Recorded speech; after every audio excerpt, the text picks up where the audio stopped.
actually measure culture change in an organization?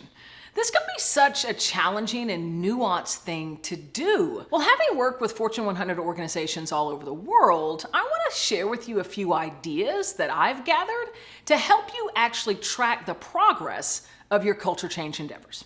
You ready to hear them? Let's get it.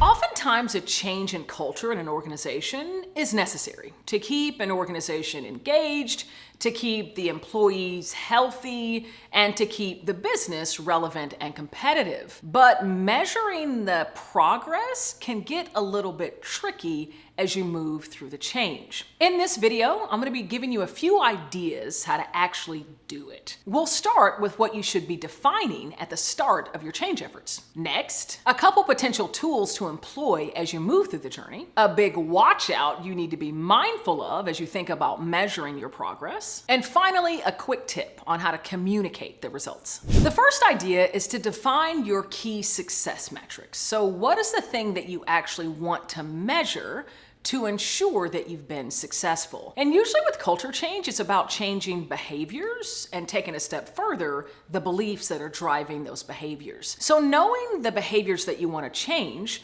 what are a couple things that you can measure in order to determine if you've been successful? For example, if you want to improve the way that leaders are showing appreciation to employees, making sure that employees feel valued and respected, and perhaps you're setting up a new recognition structure, you can measure how often leaders are actually using this new system, right? So it's a matter of putting some type of quantifiable behind a desired behavior. The count or the number of times that that behavior is actually exhibited. So make sure you're defining what those key success metrics are. Now, once you've defined what those success metrics are, you need to understand what are the tools that you're going to employ to actually measure them. So in the prior example, this is really just a count of how many times your recognition system is actually being utilized by your leaders. Another example of this is using an employee-wide survey. Another example that I like to use in my work with Change Enthusiasm Global are success stories, right? So behaviors that you actually want to nurture in your new culture, how often are they being used, and in a way that you can actually highlight them as a success story. And you can actually have a target for this, like I do with my work with clients. For example, looking for at least 5 stories of success every month. And if you're able to hit those metrics, you obviously can put some percentages behind them. If you're hitting 100% for month on month, maybe you stretch that metric or stretch that goal to 10 success stories as opposed to 5. This is a really clever way to quantify the frequency in which the behaviors you want to nurture are actually being embodied and exemplified across the organization. By the way, if you're digging this, liking this, getting value, please feel free to like, subscribe, and click that notification bell. I do videos like this all the time, and when you click one of these things, you'll be sure to get notified when a new video drops. You'll be one of the first. So be sure, like, subscribe, notification bell, and you'll get it right to your inbox. All right, let's get back into it. The third idea is to align the frequency that you want to communicate the result of these tools that you set in place. So do you want to share out monthly, how many success stories you're hearing, how often employees are using the recognition system? Do you want it to be quarterly, semi-annually? Understand what is the frequency that you actually want to be gathering the data and then communicating that out to the organization. Now, I will caution you on this one because we can get so married to having the metrics, to having reports, to sharing the data, that we can share things a bit too quickly. And as it relates to culture change, right, we're talking about changing beliefs. We're talking about changing people's habits and sometimes beliefs that are deeply held within. It takes time. And so I would just caution you about getting too overzealous about, understanding, gathering data, and reporting out results. The worst thing that you can do for a culture change that's going to take a little bit of time is to share out results that are completely off the mark. That can really take the wind out of folks' sails that are actually trying to make those belief changes, trying to change those habits, and just haven't gotten all the momentum yet. So just be a little bit cognizant, depending on what the metric is and the data that you're gathering, how quickly or how frequently you want to share those out.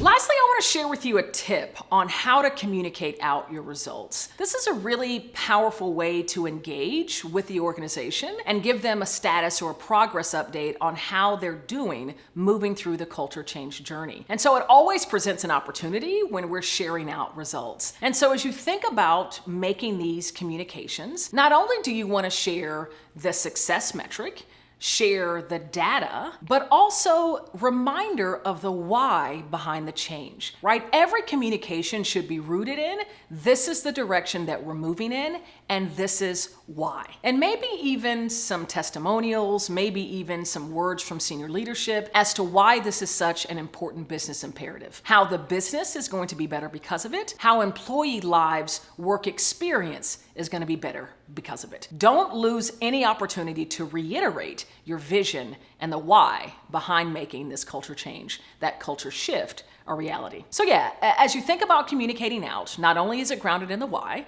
but you're going to be sharing the results. This is what our target was. This is actually where we hit. And then also share a few recommendations, right? Here's where I see some opportunity. Here's what I would recommend, different actions to take moving forward. Now, of course, you don't want to do these communication updates in a silo. Make sure that you're engaging with your key stakeholders and other cross-functional partners such that there is an alignment before the communication goes out. And then lastly, make sure that you're sharing appreciation to the organization for all the effort that they're making in order to make this change a reality. Now, although the results might not be where you want them to be, that doesn't mean the organization isn't making effort, right? And maybe even having some challenges in making it work. The more that you can shower that workforce with appreciation and letting them know that the work, the effort that they are doing is seen and that you appreciate it, it's actually going to help boost engagement, boost motivation. And so don't think about these communication updates as far as just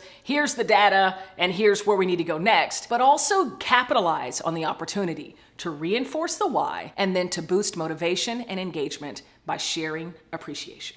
If you dug the content of this video, I strongly recommend you watch another video I created called How to Change a Culture of an Organization. Click it here, somewhere where you see it above my head. Make sure you get this content if you dug this one. Highly recommend. Now, I would also offer you something else for free. I want to give you a snippet of a keynote recording that I did for an organization going through significant change internally. They're insights that I have learned from working with Fortune 100 organizations all over the world, as well as research that we did in partnership with a leading research institute. And it's yours today for free. All you gotta do is click the link below and it'll be sent to your inbox. I wanna make sure you have the research, the insights, and the data that will enable your growth through even your most difficult change challenges. I'm Cassandra Worthy, and until we meet again, keep growing and keep rocking.